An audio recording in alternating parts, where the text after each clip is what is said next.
Bueno, bienvenido gente a este sexto episodio de La Curiosidad Mató al Gato. Hoy nuevamente estamos con invitado. El día de hoy tenemos el placer de tener en nuestro podcast al licenciado Iván León. Y como lo prometido es deuda, hoy vamos a hablar acerca de la Gestalt y el análisis transaccional. Que como les dije en el episodio 2, son dos corrientes, dos escuelas de la psicología. Que bueno, la Gestalt sí es conocida, sí tiene como mucha prensa, pero del análisis transaccional se habla muy poco y es una escuela que está muy buena, muy interesante. Así que, bueno, ¿cómo andás, Iván? ¿Qué nos puedes contar? Franquito, gracias por recibirme. Y bueno, la verdad que muy entusiasmado de estar hoy acá con vos. Creo que hay muchas cosas que son muy interesantes para que la gente pueda empezar a conocer con respecto a la Gestalt y al análisis transaccional principalmente, que como vos bien decís, se conoce muy poco de dicha corriente. Y bueno, veamos a ver qué es lo que sale. Bueno, Iván es licenciado en psicología, recibido en la Universidad Católica de Salta. ¿Hace cuánto te recibiste? Y mira, yo me recibí en abril, el 29 de abril del 2019. O sea, ya hace 5 años. 5 años casi. 5 años. Sí. Y yo al recibirme, al poco tiempo me fui a Israel a hacer una pasantía. Iba a ir a trabajar en un laboratorio de neurociencias, donde yo estaba sumamente entusiasmado para, quizás aprender a manejar un electroencefalograma, aprender distintas técnicas, pero no se me dio.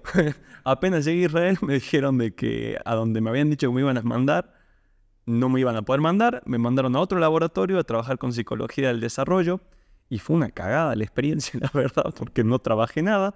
Me mantuvieron 3-4 meses subiendo datos que eran grabaciones de voces de personas en hebreo. O sea, no entendí un carajo de lo que estaba escuchando.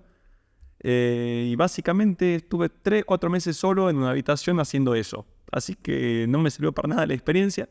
Pero personalmente el viaje a Israel, que estuve 6 meses, me permitió tomar mucho contacto con lo que yo esperaba de mí mismo al volver a la Argentina.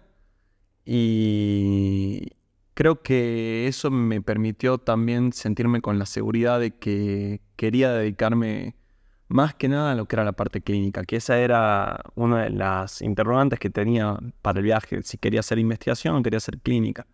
Así que al volver comencé en el inicio del 2020 con mi consultorio. Tuve 2 pacientes durante un año, porque fue plena pandemia. Y bueno, poco a poco se fue abriendo y hoy, gracias a Dios, estoy trabajando en mi consultorio y en la Universidad Católica. Muy, muy contento, muy feliz con mi trabajo. Contale a la audiencia, profesor, de qué materia sos. Sí, yo actualmente soy profesor de neuropsicología, que es una materia de primer año de la carrera, de acá en la UCASAL. Y estoy ingresando poco a poco, ahora de forma ad honorem, en lo que es una materia de quinto año que se llama psicoterapia de grupo, que justamente es en esa materia donde se desarrollan las corrientes de la Gestalt y el análisis transaccional, enfocados, bueno, no solamente desde una mirada grupal, sino también desde una mirada netamente teórica y también aplicada a la práctica individual. Bueno, Iván, ya nos contaste más o menos cómo fue que empezaste a laburar y todo. Contanos un poco también cuál fue tu proceso de formación, qué estudiaste, qué te interesa estudiar a futuro. Mira, yo cuando terminé, antes de terminar, antes de recibirme, comencé a formarme en análisis transaccional con los que actualmente son los profesores titulares, entre comillas, porque no hay titularidad verdaderamente en psicoterapia de grupo, con Mario Vázquez y Patricia Francica. Fue una formación de 2 años que, bueno, no pude concluir justamente por el viaje a Israel. Hice 1 año y medio, pero esa fue mi formación inicial. Después también hice 1 año de psicodiagnóstico de Rorschach, que decidí dejar a la mitad porque me di cuenta que no quería seguir por el camino del psicodiagnóstico en mi clínica y me parecía que continuar por ahí, si bien me encanta porque el Roger es sumamente divertido y es muy interesante, creía que no valía la pena realmente, porque ¿para qué hacer algo que sabes que no vas a Que no aplicar? Ujú. Pero espera, antes de seguir, ¿qué sería el Rorschach y qué sería el psicodiagnóstico para la gente que no esté interiorizada en el tema? Claro, es un muy buen punto. Bueno, el psicodiagnóstico básicamente es un proceso de técnicas, tanto psicométricas como proyectivas. Psicométricas son, digamos que son baremizadas, que tienen una estructura mucho más fina para poder captar conceptos, ya sea de inteligencia, de atención, de ciertos parámetros, pero con una medición. Son test psicológicos como más del orden de lo cuantitativo, se podría decir. Exactamente, es algo más del orden del cuantitativo. Y las técnicas proyectivas son más de lo cualitativo. Es más, se aboca más al estudio netamente de la personalidad del sujeto que está haciendo el proceso. Y son las que tienen como mejor prensa, ¿no? Más conocidas. Sí, es como lo que uno se imagina. De hecho, el Rorschach es una de las técnicas, o de los psicodiagnósticos en realidad, más conocidos, que es el famoso test de las manchas, digamos. Esa famosa lámina en donde uno no ve una mierda, pero te preguntan qué ves y a partir de eso te dicen tu futuro, básicamente. Ajá. Y está esa, está la persona bajo la lluvia, persona con armas, Desiderativo. el desiderativo. Hay un montón de test proyectivos que bueno, se conocen muy cotidianamente al hablar de psicología, y de test psicológicos son como los más famosos. Cabe aclarar cuando digo que es para conocer el futuro es mentira, ¿no? O sea, Es sarcasmo, claro, gente, es sarcasmo, por favor. sí, guiño, guiño. Y antes de ya empezar con el tema propiamente dicho, quería contarles que Iván está por empezar un canal de YouTube en donde también va a hablar acerca de temas de psicología. No sé si... Sí, o sea, mi idea con el canal es básicamente poder transmitir una psicología muy orientada a la persona común, que tiene curiosidad, que tiene ese deseo de saber, de conocer, esa curiosidad, pero desde el sentido común más básico. Es como, no quiero hacer algo que sea demasiado teórico, sino algo que la gente vea, se entretenga y a la vez aprenda y sobre todo se pueda preguntar. Que algo del contenido que puedan llegar a ver en mi canal les permita realmente interiorizar algunas cuestiones de su propia vida que quizás no estaban pudiendo captar por sí mismos, y quizás eso genere una pequeña chispa que lleve a la persona a hacer terapia, que lleve a un descubrimiento personal, un avance personal, qué sé yo, no puede fantasear, ¿viste? Tal cual, sí. Así que bueno, gente, ya saben que pronto va a estar abriendo su canal, así que seguramente desde La Curiosidad Mató al Gato le estaremos haciendo publicidad a mi amigo y querido Iván, Como corresponde. como corresponde. Bueno, vamos a empezar por la primera escuela del día de hoy, que sería la Gestalt, ¿no? Que es como la más conocida, la que más prensa tiene, y también de la que más como mitos hay alrededor, de la que se abusa a veces. Yo tengo una duda, ya que hablamos de eso. Vos que todavía no estudiaste, ¿qué crees que es la Gestalt? Para mí la Gestalt es como una terapia más del lado de lo experiencial, del lado de lo energético, pero de lo energético en el sentido como más psicológico, ¿no? Porque por ahí, culpa de esto, de hablar de las energías y de todo esto que se habla en la Gestalt, la gente termina pensando o confundiendo la Gestalt propiamente dicha con terapias alternativas o con profesionales chantas que terminan haciendo cualquier cosa menos Gestalt, Sí, sin formación previa, ¿no? hoy en día hay muchísima gente que usa conceptos de la Gestalt para otras corrientes alternas, como vos bien decís, pero que no necesariamente es una Gestalt therapy, o sea, no es una terapia verdaderamente orientada desde la psicología, sino desde este existencialismo del cual vos hablás, desde esta corriente energética, como vos decís, pero que no llega a ser terapia. Es quizás una orientación, es quizás una perspectiva, pero no es terapia. Entonces creo que es importante entender eso, de que alguien sepa Gestalt no implica de que esté capacitado para realizar una terapia gestáltica. Y ese es el problema que hay hoy en día, ¿no? Que lo hablábamos en los episodios anteriores, de que hay tantas terapias alternativas, tantos profesionales o sea, tantas personas que se hacen pasar por profesionales de la salud mental, y en realidad es muy peligroso como caer en esto, ¿no? En estas terapias y, ¿cómo decirlo? Baratas. Sí, no sé si Baratas no son. Sí, baratas no sé, de hecho suelen ser más caras muchas veces. Sí, sí. Pero sí, es importante tener esa distinción. No cualquiera que hable de Gestalt realmente está preparado para hacer una terapia gestáltica.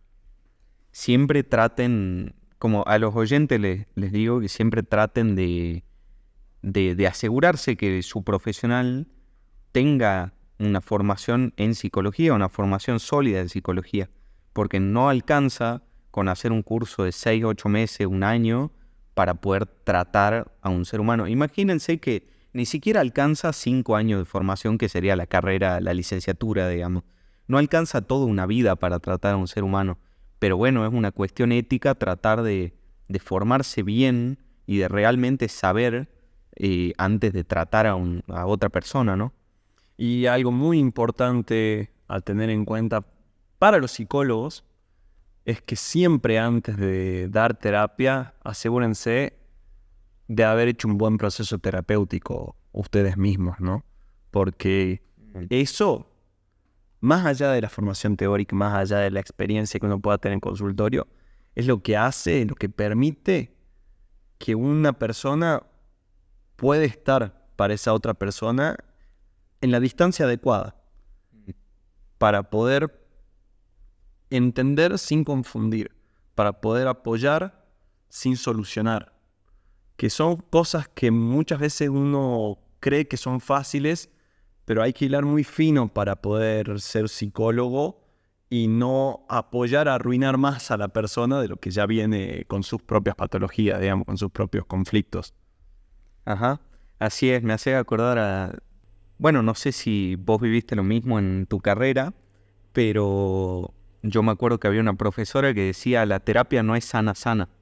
De verdad es así, ¿no? La terapia no es sana sana, no es estar tan cerca de llegar a ser amigos, ni tampoco tan lejos de que no me importen los sentimientos de mi paciente, sino una distancia óptima para trabajar, digamos. Bueno, Iván, y ya como para redirigir el tema, porque nos estamos yendo muy por las ramas, ¿qué vendría siendo la Gestalt, no? ¿De dónde surge? ¿Qué busca? Bueno, creo que es importante entender qué es Gestalt, o sea, qué significa Gestalt. Gestalt viene de la palabra alemán, si no me equivoco, Gestalten. No sé cómo se pronuncia, pero es básicamente eso. Que significa forma, ¿sí?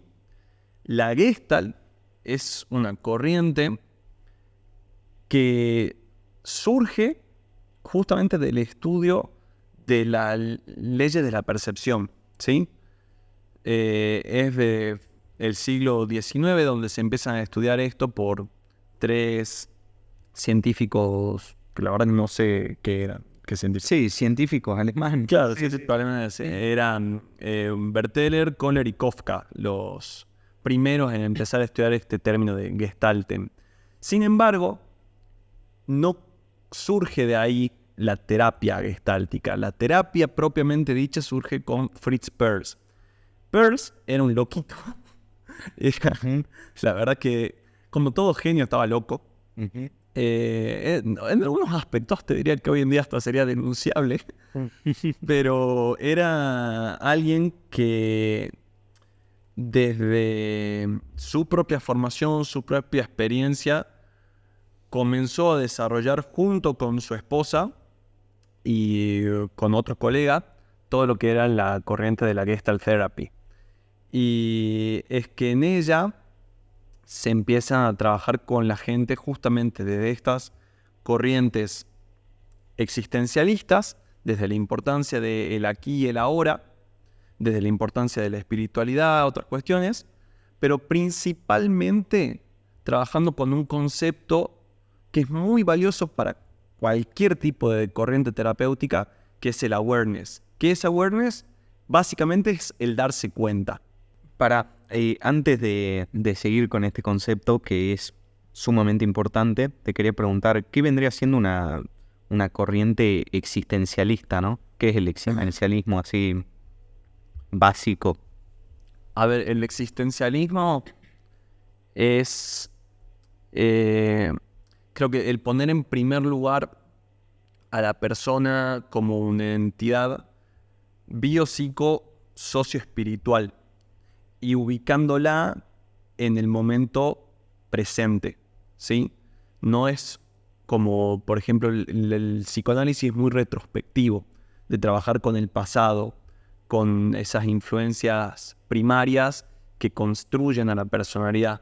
Bueno, la Gestalt busca trabajar no tanto con lo que es el pasado de la persona, sino con colocarlo en el presente y situarlo en cada una de las experiencias que está viviendo en la posición más adecuada para que tome esa conciencia necesaria para tomar acción, para tomar decisiones que le permitan en su vida tener cierta autenticidad, básicamente para poder ser ellos mismos.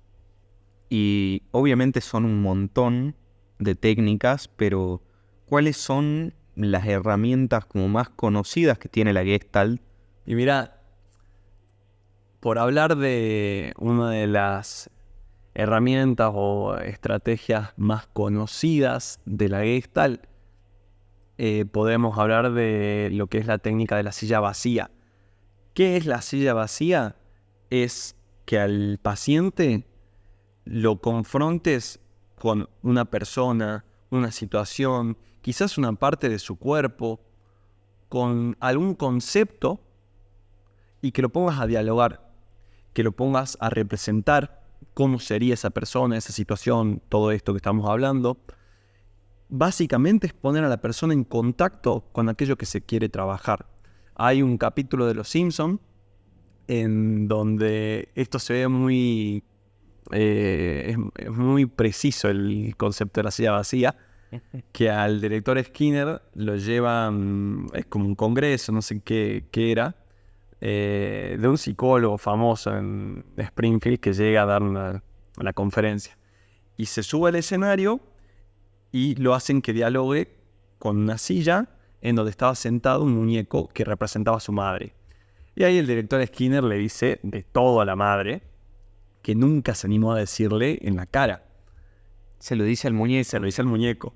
Pero básicamente, y sin la exposición que representaba hacerlo frente a una audiencia y a su propia madre que estaba sentada en el público, esto haciéndolo en terapia puede hacer que la persona realmente empiece a tomar contacto con emociones, con ideas, con distintas percepciones que antes no tenía y que le permite realmente reconfigurar algunas cuestiones personales para, como les dije, tomar un grado de autenticidad mayor en su vida. Quizás para resolver algunos conflictos que uno no era capaz de solucionar, en gran parte porque muchas veces no lo vemos.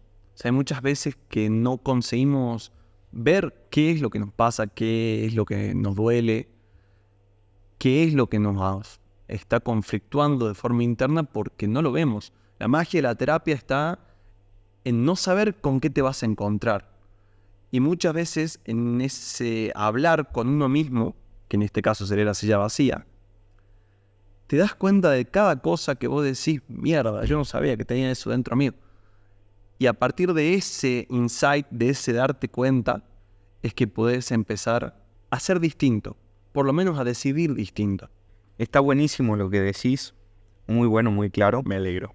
¿Y cuáles serían para vos los conceptos fundamentales de esta teoría? No solamente de la teoría gestáltica en sí, sino también desde tu propia experiencia usando la Gestalt para tratar a tus pacientes.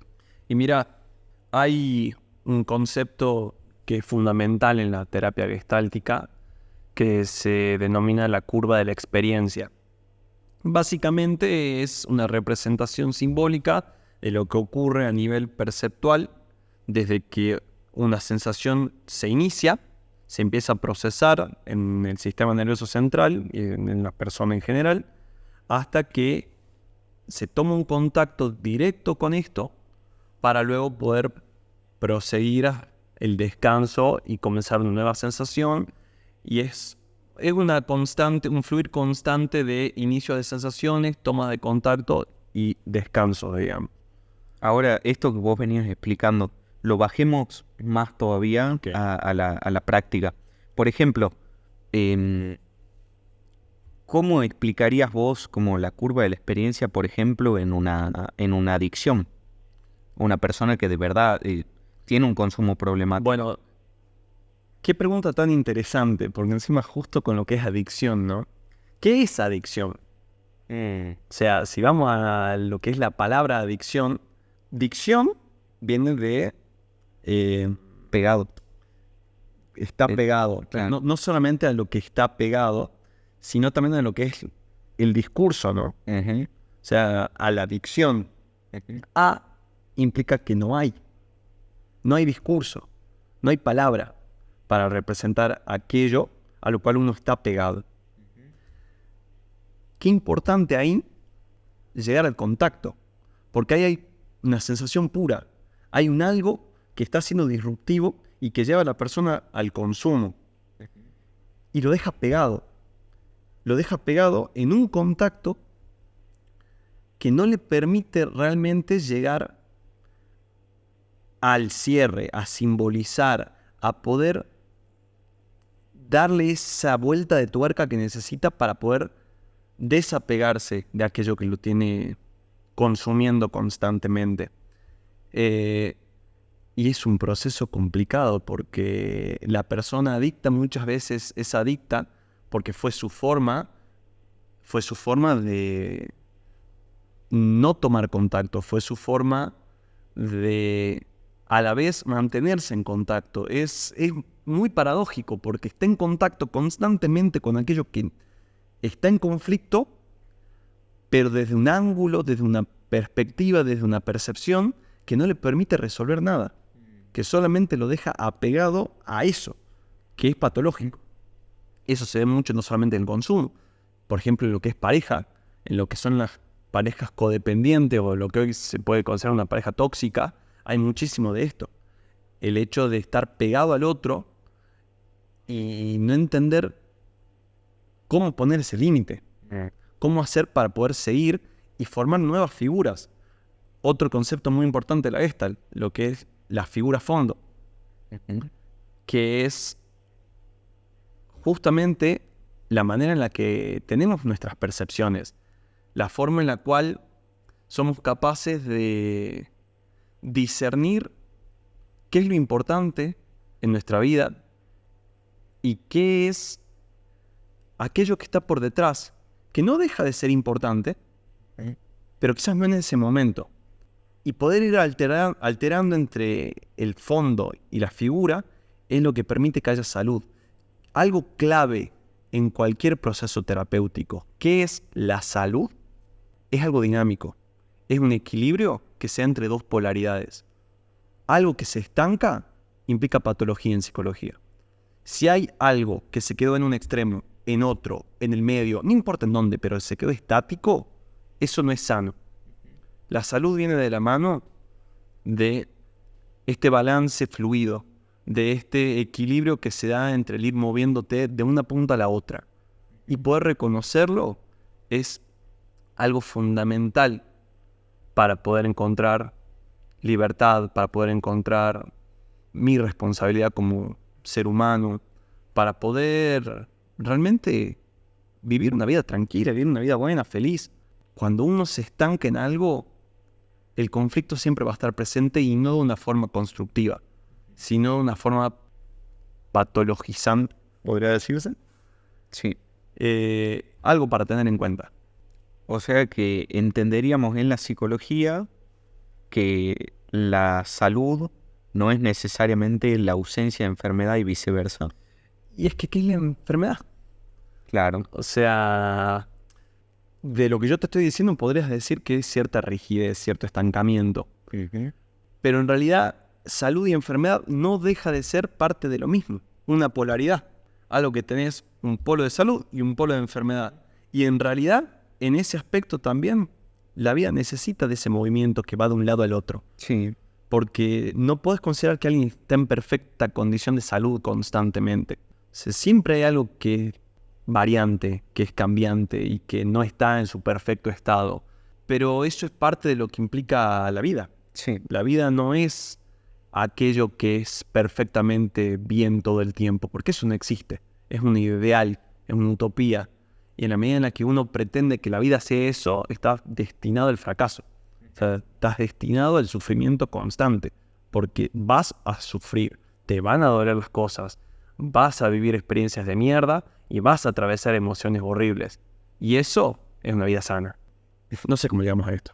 Sí, yo tampoco. Pero no fui. Pero me encanta. Está bien. Espero que a la gente también le guste porque está bueno también irse y después volver. ¿Cómo es lo que estamos hablando, básicamente? Ujú. Bueno, y como para terminar ya, cerrar la Gestalt y pasar al análisis transaccional, te quería preguntar, ¿en qué casos le recomendarías a la audiencia hacer esta terapia? Y mira, como ya te dije antes, la Gestalt es una corriente que trabaja mucho con lo corporal y desde el momento presente. Yo, si se la recomendaría a alguien, sería a alguien que sea todo lo opuesto. A alguien que sea muy mental, que racionalice absolutamente todo en su vida, que use demasiado la lógica. Un obsesivo. Un obsesivo, sí, le vendría bastante bien un obsesivo, por hablar de estructuras. Porque lo va a confrontar con algo que lo va a sacar de su zona de confort. Y eso es justamente lo que uno necesita para crecer. Porque quien se queda en lo que ya conoce, ya no crece. O sea, podés seguir focalizándote, perfeccionándote en ser como sos, pero eso no es crecimiento.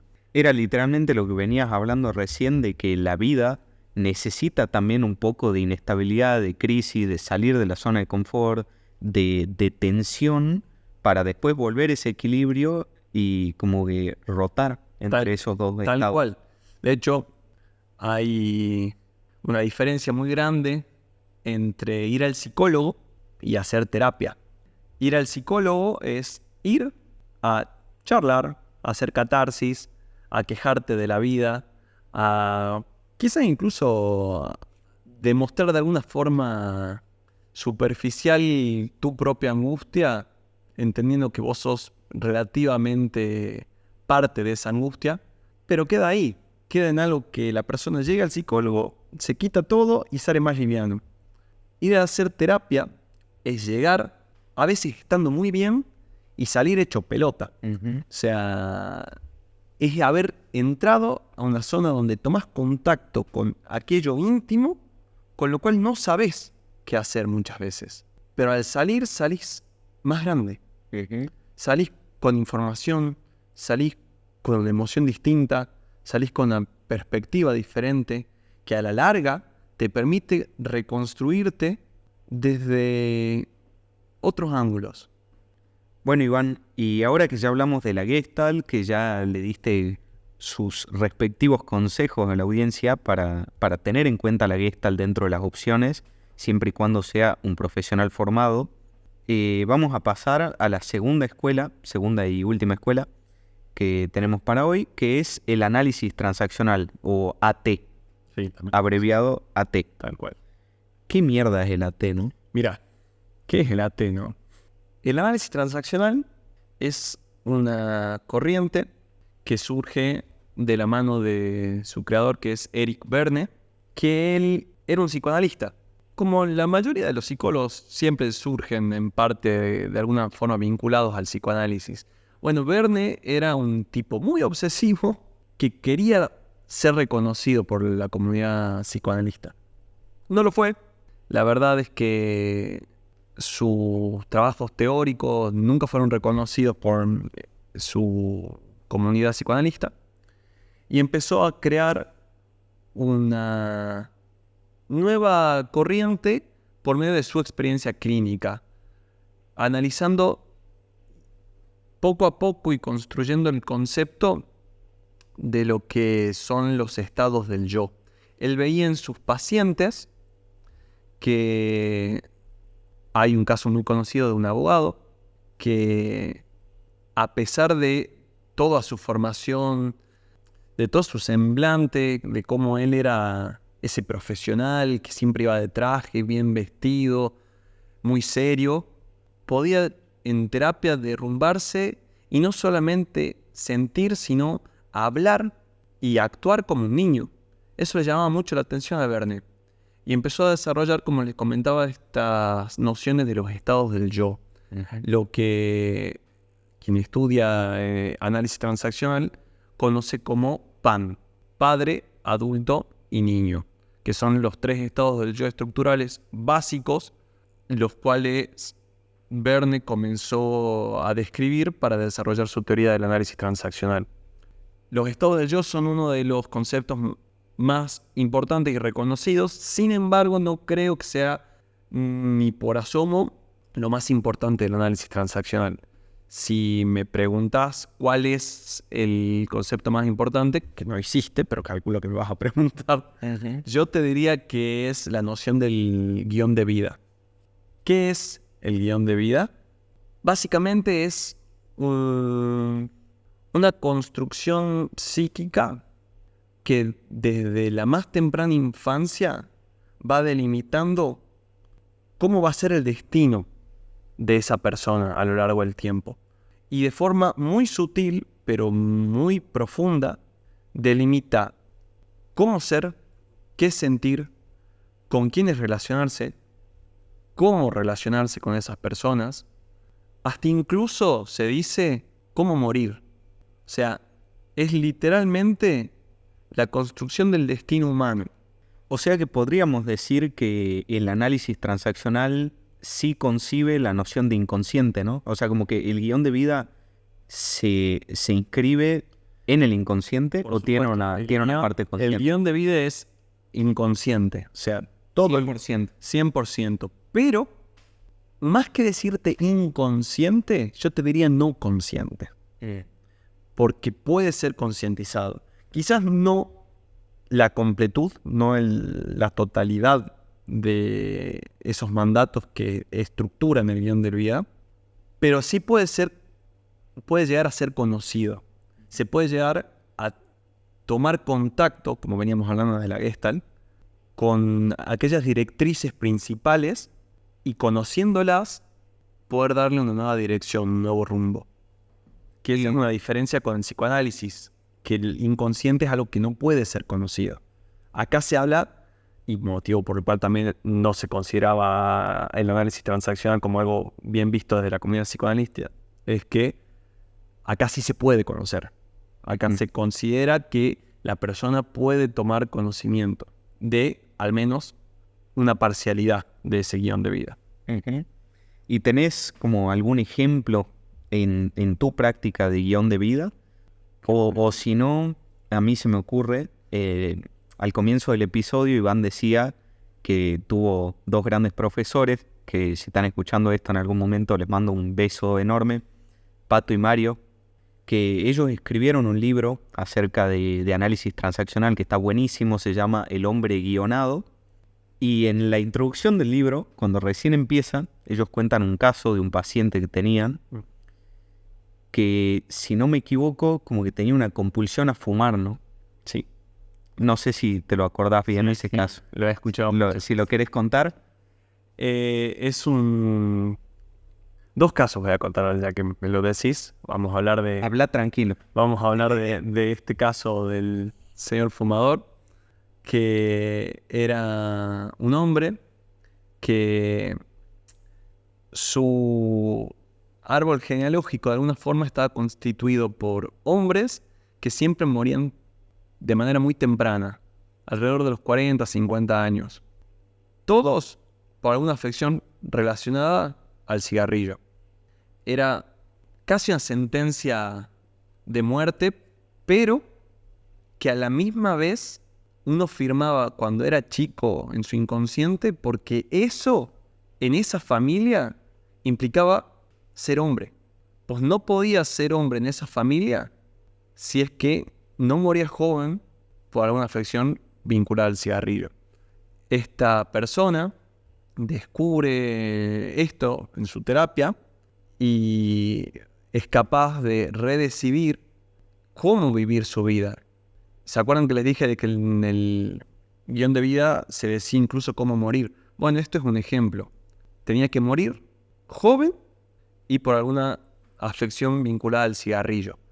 Hoy en día esa persona sigue con vida, ya ha pasado mucho más allá de los 40 años y actualmente ya no fuma. Y pasó de fumar 3 cajas al día a dejar de fumar. Algo impresionante que lo consigue obviamente por voluntad, por decisión y por haber tomado esta conciencia de que él no necesitaba ser ese hombre para ser hombre de su familia también. Por otro lado, les puedo contar cómo hay un caso de una persona también que conozco que en su vida había aprendido cómo ser con las mujeres, principalmente. Había aprendido de que su vida tenía que ser abocarse plenamente a ser feliz a las mujeres, y no a cualquier mujer, sino principalmente a su pareja. Esa persona creía que lo mejor que podía hacer para ser pareja de alguien era complacer constantemente al otro. Y lo único que llevaba a eso era hacer que la relación que generaba era una relación de codependencia, donde la otra persona se iba posicionando poco a poco en la posición de la víctima que necesitaba del héroe salvador, y a la otra persona colocándola en la posición del salvador, que venía a ser aquella figura que siempre iba a darle todo lo que necesitaba. Si ustedes veían esas personas, eran absolutamente infelices. O sea, eran la patología viviente. Hoy por hoy, esa persona pudo salir de la posición del héroe y se dio cuenta de que lo único que estaba haciendo en su vida era repetir la constante que su padre y su madre le habían enseñado desde chico. Algo que no veía. Solamente él tenía la idea de que ser pareja era estar siempre para el otro. Y se fue dando cuenta de que no quería estar ahí. De que quería compartir. No quería ser todo lo que la otra persona necesitaba. Cuando lo descubrió, pudo tomar otras decisiones y hoy esa persona ya no reproduce ese patrón en su vida y vive mucho más tranquilo. Algo que le tomó años, igual que a la persona del primer caso, pero que hoy en día te diría que vale la pena, porque ambas personas están vivas y no solo están vivas, sino que están llevando una vida mucho más acorde a lo que ellos desean y no a lo que sus familias esperaban de ellos. Y creo que esa es la aventura de la terapia en general y del análisis transaccional específicamente, que es desligarte de aquellas expectativas que los demás, principalmente tus cuidadores, tenían sobre vos. Expectativas que capaz que eran muy buenas, pero que no necesariamente te iban a hacer bien. Y al saberlo, poder redecidir, poder elaborar un plan de vida autónomo, es decir, poder ser uno quien reconstruye y delimita cómo va a ser el destino de su propia vida. Tomar las riendas. Tomar las riendas, sin que eso signifique que tu vida sea mejor, ¿no? Porque eso significa que puede ser más desastrosa de lo que ya lo era. Sí. Tranquilamente, con la diferencia de que hay plena noción y conciencia de tu responsabilidad y tu libertad como ser humano. Entender que lo estás eligiendo por vos, ya no por una repetición inconsciente, que obviamente uno no deja de repetir en algún punto, porque por eso está el inconsciente, pero cada vez con la capacidad de hacerte las preguntas adecuadas en los momentos precisos, para que en lugar de repetir inconscientemente, puedas a veces repetir y a veces elegir otra cosa. No hay magia en la terapia. Qué importante esto, ¿no? Porque era lo que veníamos hablando en los episodios anteriores, era justamente esto, de que la terapia busca que uno se haga responsable de su propia vida y responsable de su propio deseo, ¿no? Pero es muy difícil cuando hay un mandato que está ahí como por detrás, inconscientemente, así que por eso también es importante darse cuenta pero era un poco lo que veníamos hablando. Parte de la terapia está bueno, es importante darse cuenta, pero también, ¿qué hago? O sea, una vez que ya me di cuenta, ¿qué hago con eso, no? Y yo sé que suena un poco a cliché de decir, y bueno, tenés que tomar decisiones, o y bueno, tenés que hacer tal cosa. Pero en realidad no es más que eso. Cuando te das cuenta de algo, cuando te das cuenta, por ejemplo, que estás procrastinando ir al gimnasio, por decirte, ¿no? Y estás en esa situación de decir, ¿pero qué hago? No puedo dejar de procrastinar, no puedo dejar de evitar hacer tal cosa. Lo único que te lleva a concluir la procrastinación es hacer. Cortar el mambo, cortar esos pensamientos que te hacen dar vueltas y vueltas y vueltas en algo ansioso que no te lleva a ningún tipo de acción, se consigue haciendo, generando el hábito por medio de la construcción de determinadas acciones. Que sí, es difícil, pero ¿cómo se logra? Dejando de escuchar un poco los pensamientos también. Muchas veces se le atribuye tanto poder al pensamiento que nos terminamos confundiendo mal. Pensamos que lo que pensamos es lo que somos.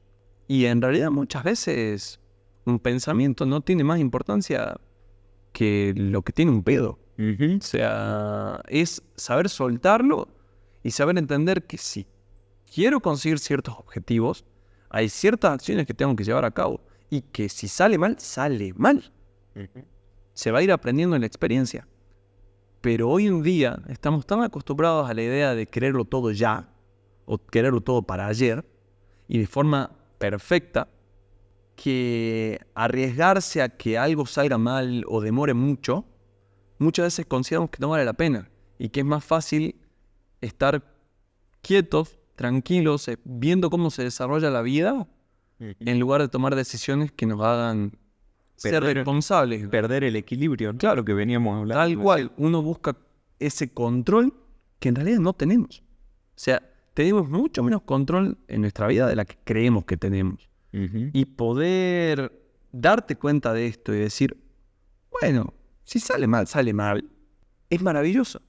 Porque es permitirse abrirse a la polaridad de que no solamente haya éxito, sino también un fracaso. Cuando solamente tiene que haber éxito, no hay éxito tampoco. Porque generalmente no haces, generalmente no actúas. En cambio, cuando te abrís a que las cosas no se den, o no se den como uno quiere, es que a veces terminan apareciendo cosas más lindas. Porque justamente no tenemos el control de todo. No tenemos el control de casi nada. Buenísimo. Y bueno, ya como recapitulando de todo lo que hablamos del guión de vida, hablamos de esto de padre, adulto, niño, que es tan importante. Yo tengo un cuadro que me regaló Flavia, una profesora que tuve, que dice: todos los adultos alguna vez fueron niños, solamente que muchos no lo recuerdan. Y es importantísimo esto, ¿no? Para el análisis transaccional, tener en cuenta cuándo estamos actuando como padres, como adultos o como niños, que es una herramienta fundamental y súper práctica en el análisis transaccional. Y otras herramientas u otros conceptos que tengo anotado acá y que estaría bueno que hables un poco de eso son juegos psicológicos, guión de vida, saldo final. ¿Vos querés que nos interioricemos en conceptos teóricos? Vos hablá de los que crees que le puedan llegar a servir a la audiencia o explicar de manera práctica. Mira, ¿qué son los juegos psicológicos?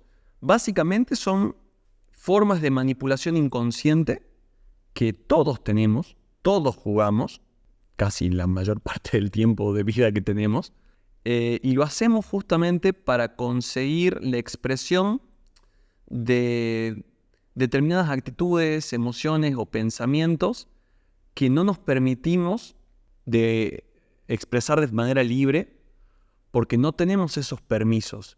Entonces, como no nos damos esos permisos, lo hacemos por medio de juegos.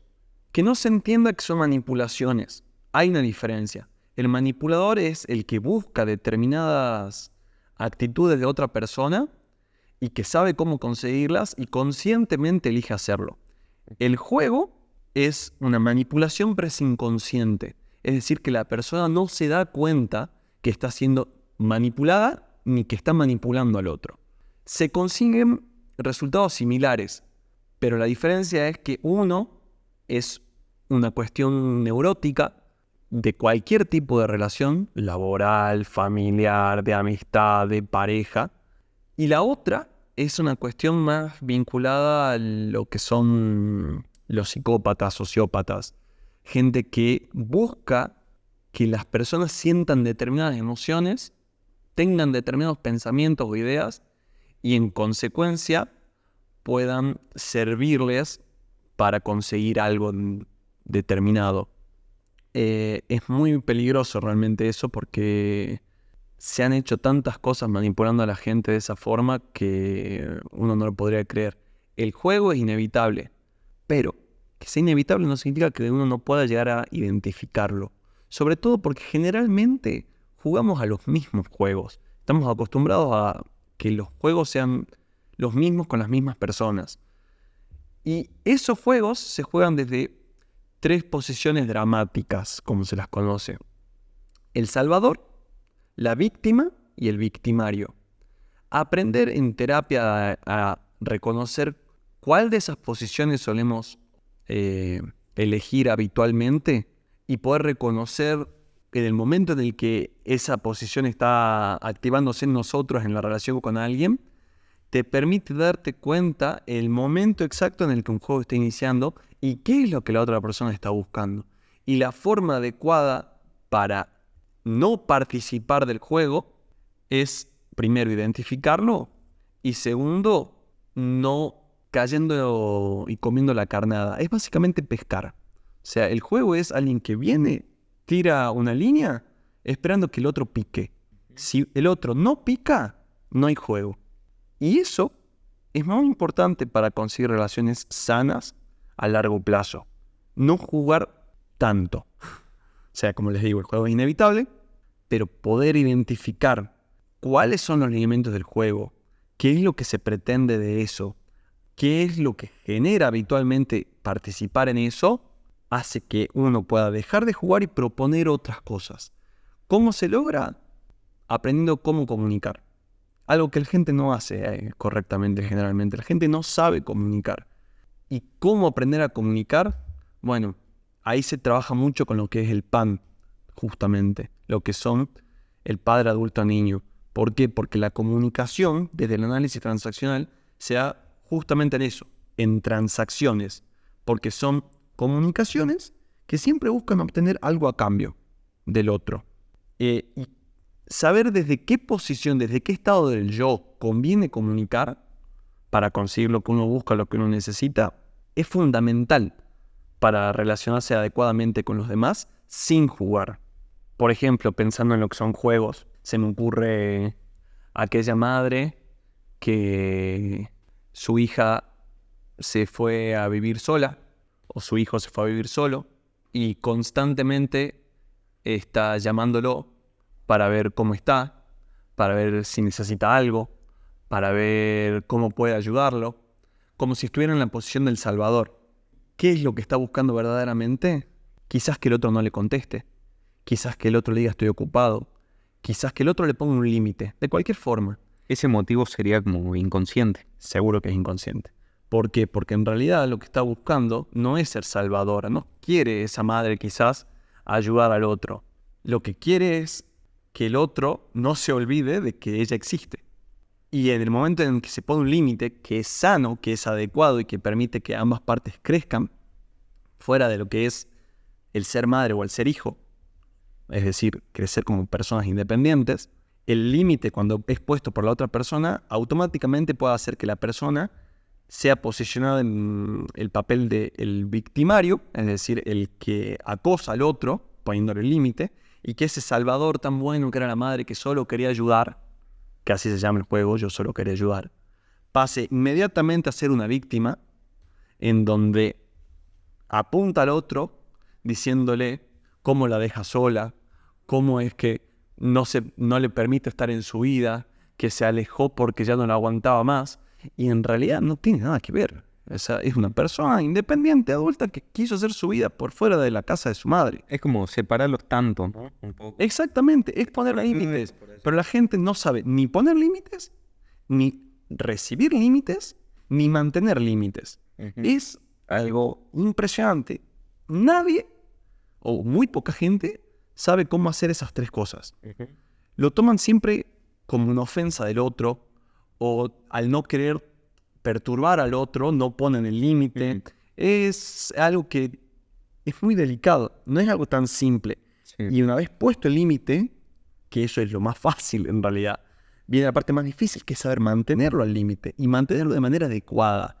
Con una relación sana implica que las dos partes de la relación, que implican una madre y un hijo, dos partes de una misma pareja, dos amigos, una relación laboral o lo que sea, tengan la suficiente conciencia como para poder entender que eso es sano y que se puede construir algo por medio del límite. Básicamente lo que buscamos con todo esto no es que ustedes sean unos genios que sepan un montón sobre la teoría del análisis transaccional ni nada.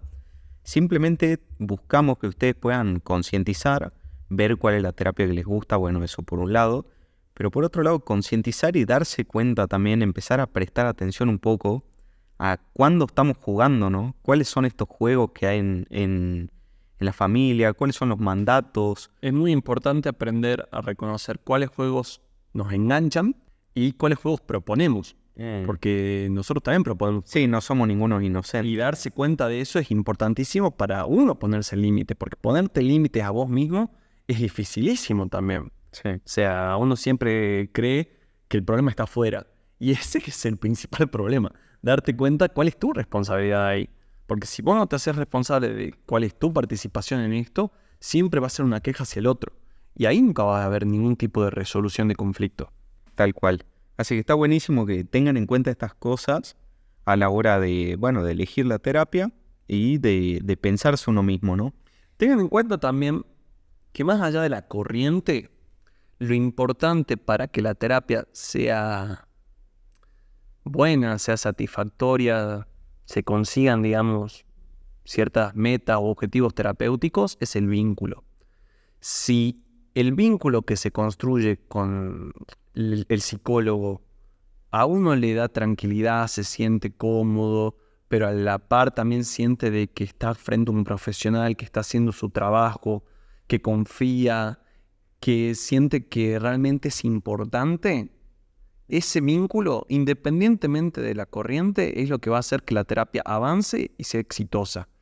Te puede servir mucho el psicoanálisis, la Gestalt, la logoterapia, la sistémica, la corriente que vos quieras. Pero por detrás de la corriente está la persona. Y si ese vínculo con la persona no se termina de afianzar, no va a ir ni para atrás ni para adelante. Por más que te estés yendo a hacer terapia con el mismísimo Freud, si no se construye un buen vínculo, no va a haber una buena terapia. Sí, yo les decía que encontrar un terapeuta con el que te sientas cómodo es como un par de zapatos, ¿no? Sí. En que vos tenés que buscar tu talle, cuál te queda cómodo y con cuál puedes caminar. Y es importante también entender que para cada terapia hay tiempos.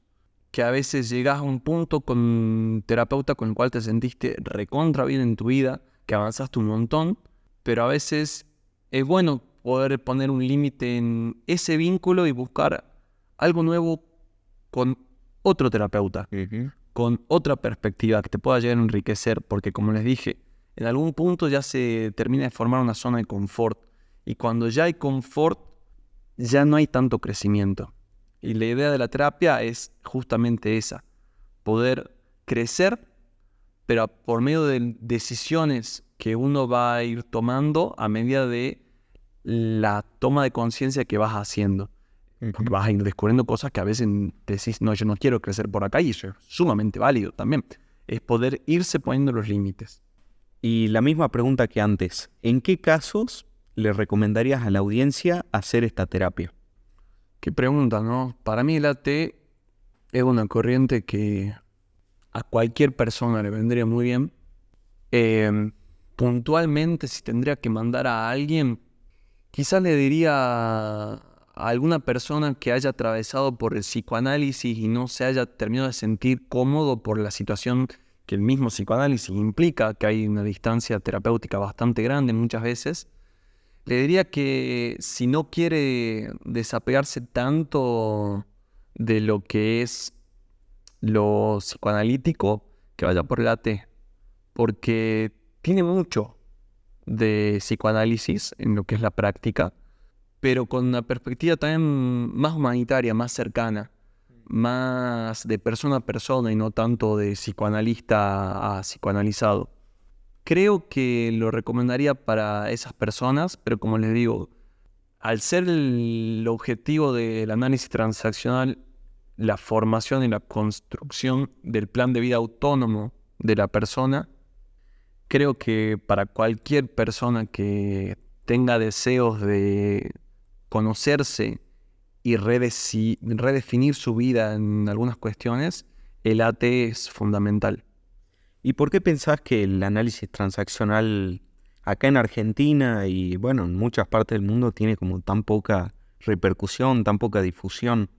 Y mira, yo creo que no hay muchos estudiosos del análisis transaccional, no hay mucha difusión de lo que es el análisis transaccional. Y como pasa muchas veces en psicología, también son cuestiones de modas, ¿no? Hoy en día la Gestalt está teniendo una moda más activa, quizás no tanto desde lo científico, pero se está hablando de Gestalt, o sea, vos decís la palabra Gestalt y hoy la gente entiende un poco más o tiene una noción ya previa de lo que puede ser la Gestalt, pero vos decís análisis transaccional y los psicólogos tampoco muchas veces saben lo que es el análisis transaccional. Y a nivel mundial no es tan difundido. Honestamente, no sé por qué. Porque a mí me parece que la teoría y la práctica consecuente que tiene el análisis transaccional es hermosa. Pero capaz que solamente es una cuestión de falta de difusión. Quizás en el futuro, poco a poco, esto vaya incrementando y en algún punto llegue a ser una moda, como hoy en día también está haciendo la cognitivo-conductual. Claro. Pero bueno, el tiempo lo dirá. Y como para ir cerrando esta parte, ¿qué le recomendarías leer o ver o, no sé, consumir a alguien, algún oyente que le haya interesado el análisis transaccional y que quiera saber más? Porque por ahí con otras terapias tenés un montón de recursos, mucha más difusión. Siento que no sé qué le recomendaría yo a alguien que le haya llamado la atención, así que... Y mira, a nivel libro, para mí El hombre guionado de Mario Vázquez y Patricia Francica, que son mis profes, tiene todo lo que se necesita saber sobre lo que es análisis transaccional. en profundidad. Sí, pero de una forma Sencilla, sí, entendible. muy que va al sentido común, no es difícil de entender. A nivel, quizás, películas, pero ya entendiendo ciertas nociones de lo que es, yo creo que hay dos películas que a mí me gustan mucho. Una que es media vieja, que se llama Mi encuentro conmigo, que es con Bruce Willis, que es básicamente él encontrándose con su yo de, no sé, si tenía 8 o 10 años. Y la relación que se va formando ahí es muy linda y es impresionante la cantidad de cosas que se ven, que para quien entiende del análisis transaccional, voy a decir, esto lo hicieron con el libro de Date al lado. Y otra que no es tan vieja, que la vi una sola vez en mi vida, pero me acuerdo que cuando la vi me voló en la cabeza, que es con Bradley Cooper. Se llama El Callejón de las Almas Perdidas. Ajá. Increíble esa película también, porque te muestra cómo es tan palpable lo que es el guión de vida que yo no lo podía creer cuando lo veía. También parecía que lo habían hecho con un libro de Date al lado. A ver, no son cuestiones teóricas, ni muchísimo menos. Son dos películas, una que es un drama y la otra que es una situación medio tipo drama, comedia, familiar, más tranca, pero que están muy, muy bien hechas. Después también Sammy y yo, que es con Darín, que siempre en psicoterapia de grupo le damos esa película para que la vean. se ve muchísimo lo que son juegos psicológicos, también la construcción del guión de vidas. Es muy linda también esa película, también la recomiendo como para el que esté interesado. Después, puntualmente, algo teórico del cine, la televisión, la verdad que no hay, o no tengo que recomendar. Pero si quieren interiorizarse en lo que es la teoría, no dejen de leer El hombre guionado, que es maravilloso. Bueno, como pueden ver, tenemos a un invitado muy fanático de las películas y de los Simpsons. Sí, Bueno, de los Simpsons sí. sí. Bueno. Así que bueno, vamos a cortar acá, pero vamos a hacer de este capítulo una parte 2, que seguro lo estaremos subiendo una semana más tarde. Pero bueno, si llegaron hasta acá, les agradezco. Espero que les haya gustado, que les haya llamado la atención estas escuelas. Y si tienen preguntas, saben que pueden dejarla en los comentarios, en Instagram. Saben que ayudan mucho y colaboran con el proyecto, siguiéndonos, compartiendo. Ahora, como ya publiqué en las redes sociales, estamos disponibles en Apple Podcasts, en Google Podcasts, en YouTube. Abrimos un cafecito para aquellos que quieran hacer donaciones, para que este proyecto siga creciendo y mejorando. Agradecemos a Iván por esta parte del episodio. Muchas gracias por escuchar. Esto fue La Curiosidad Mató al Gato. Recuerden que la vida es psicología y hasta la próxima.